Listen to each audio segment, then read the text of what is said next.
ஒரே ஒரு நிமிஷம் கற்பனை பண்ணி பாருங்க. நம்ம இருக்கக்கூடிய இந்த உலகத்துல திடீர்னு ஏற்படக்கூடிய காலநிலை மாற்றங்கள், கடல் மட்டம் அதிகரிப்பு, பெரிய இயற்கை பேரழிவுகள், அப்படிப்பட்ட சூழ்நிலை வந்தா மனிதர்களாகிய நம்ம எல்லாருமே எங்க போக போறோம்? வேறு ஒரு கிரகத்திற்கா, கடலுக்கு அடியிலா, அல்லது பூமியை விட்டு வெளியே இருக்கும் விண்வெளி நிலையங்களுக்கா? இது ஒன்றும் சயின்ஸ் ஃபிக்ஷன் கதை கிடையாது. மனிதர்கள் இப்படி வாழ முடியுமா என்று விஞ்ஞானிகள் ஏற்கனவே ஆராய்ந்து கொண்டிருக்கிறார்கள்.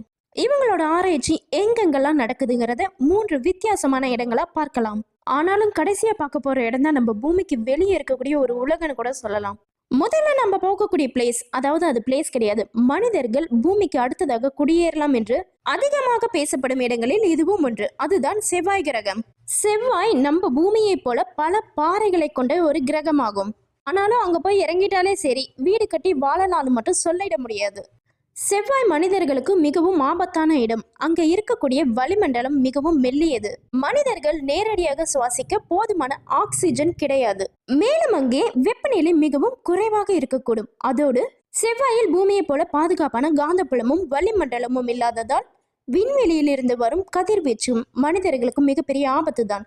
அப்படின்னா மனிதர்கள் எங்க தான் வாழ முடியும்? இதுக்காக தான் விஞ்ஞானிகள் பல வகையான ஹேபிடாட் அமைப்புகளை பற்றி ஆராய்ந்து வருகிறார்கள். அதாவது மனிதர்கள் நேரடியாக வெளியில் வாழாமல் பாதுகாப்பான மூடப்பட்ட கட்டமைப்புக்குள் வாழ வேண்டும். அந்த கட்டமைப்புக்குள் ஆக்சிஜன், தண்ணீர், உணவு, மின்சாரம் மற்றும் மனிதர்கள் உயிருடன் இருக்க தேவையான அனைத்து வசதிகளும் இருக்க வேண்டும்.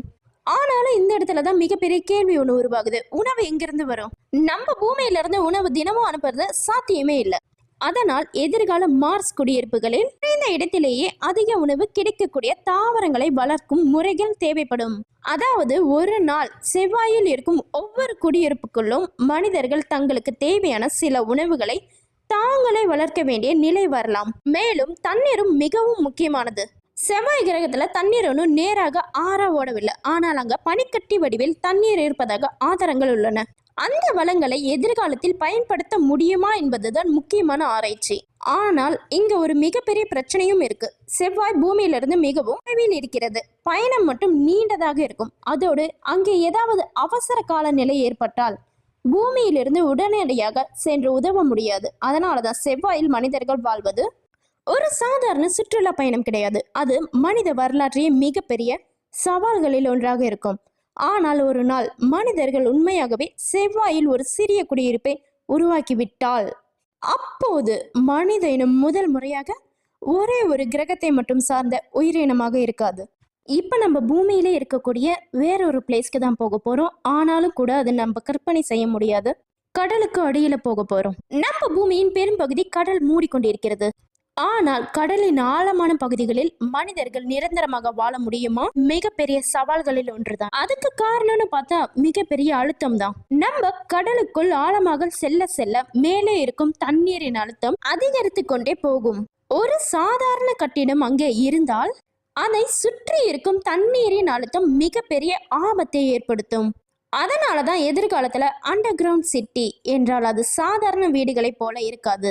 மிகவும் வலுவான கட்டமைப்புகள், காற்று நிரப்பப்பட்ட பாதுகாப்பான பகுதிகள், தண்ணீரை சுத்தப்படுத்தும் அமைப்புகள், ஆக்சிஜன் கட்டுப்பாட்டு அமைப்புகள், மின்சாரம் மிகவும் கவனமாக வடிவமைக்கப்பட வேண்டும். இந்த பிளேஸை சூஸ் பண்ண ஒரு பெரிய காரணம் கூட இருக்கு. ஏன்னா நம்ம தொலைவில் இருக்கக்கூடிய செவ்வாய் கிரகத்துக்கு போக தேவையில்லை. நம்ம இருக்கக்கூடிய பூமியிலேயே கடல் வளங்களை ஆராய்வதற்கும் விஞ்ஞான ஆராய்ச்சிகளுக்கும் இத்தகைய அண்டர் வாட்டர் ஹேபிடாட்ஸ் எதிர்காலத்தில் பயன்படலாம். ஒரு அண்டர் வாட்டர் சிட்டியை கற்பனை பண்ணி பார்க்கலாமா? வெளியிருந்து பார்த்தால் முழுவதும் கடல். கடல் முழுவதும் மீன்கள் சுற்றி கொண்டிருக்கும். பவள பாறைகள், அழகான இருட்டான உலகம். ஆனால் அந்த கடலுக்கு நடுவில் மனிதர்கள் வாழும் ஒரு சிறிய நகரம். ஆனாலும் இதெல்லாம் செய்வது எளிதான காரியங்களில் ஒன்று கிடையாது.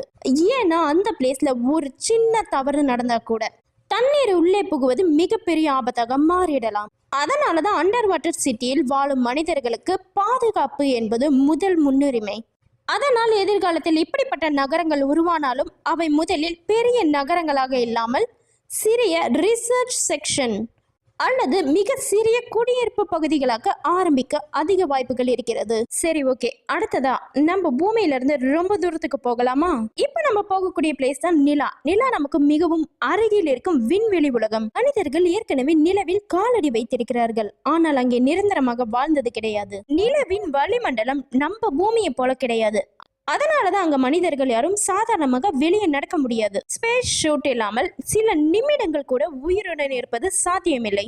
ஆனால் நிலவை எதிர்காலத்தில் ஒரு முக்கியமான இடமாக பார்க்கப்படுவதற்கு காரணம் அங்கே இருக்கக்கூடிய தண்ணீர் பனி. நிலவின் சில பகுதிகளில் தண்ணீர் பனி இருப்பதற்கான ஆதாரங்கள் கண்டுபிடிக்கப்பட்டுள்ளன.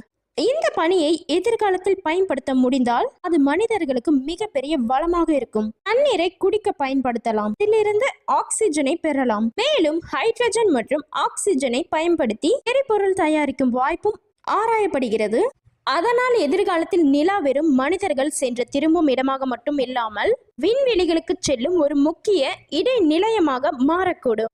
ஆனாலும் நிலாவிலும் பெரிய பிரச்சனைகள் இருக்கின்றன. கதிர்வீச்சு, குறைந்த ஈர்ப்பு விசை, மிகவும் கடுமையான வெப்பநிலை மாற்றங்கள் மற்றும் விண்வெளி தூசிகள், இவை அனைத்தும் மனித உடலுக்கும் கட்டமைப்புகளுக்கும் சவாலாக இருக்கக்கூடும். ஆனால் எதிர்காலத்தில் லூனார் பேஸ், அதாவது வெளியே மிகப்பெரிய கண்ணாடி வீடுகள் போல் இல்லாமல் நிலத்தின் அடியில் அல்லது பாதுகாப்பான கட்டமைப்புக்குள் உருவாக்கப்படலாம்.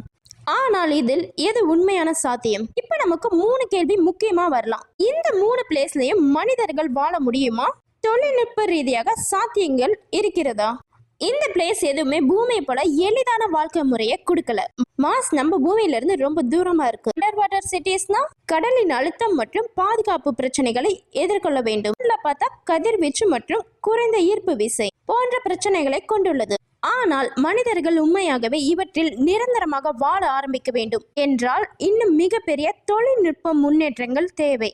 ஆனால் மனித வரலாற்றை பார்த்தால் இன்று சாத்தியமில்லை என்று நினைத்த பல விஷயங்கள் பல 100 ஆண்டுகளுக்கு பிறகு சாதாரணமாகிவிட்டது. ஒரு காலத்துல மனிதன் வானில் பறப்பான் என்று சொன்னால் அது கற்பனை. இன்று விமானத்தில் சில மணி நேரத்தில் ஒரு கண்டத்தில் இருந்து இன்னொரு கண்டத்திற்கு செல்கிறோம். ஒரு காலத்தில் மனிதன் நிலவில் காலடி வைப்பான் என்று கற்பனை, ஆனால் அது நடந்து விட்டது. அதே மாதிரி ஒரு நாள் மனிதர்கள் பூமிக்கு வெளியே ஒரு சிறிய குடியிருப்பையை உருவாக்கினாலும் அது மனித வரலாற்றிலேயே மிகப்பெரிய மாற்றங்களில் ஒன்றாக இருக்கக்கூடும்.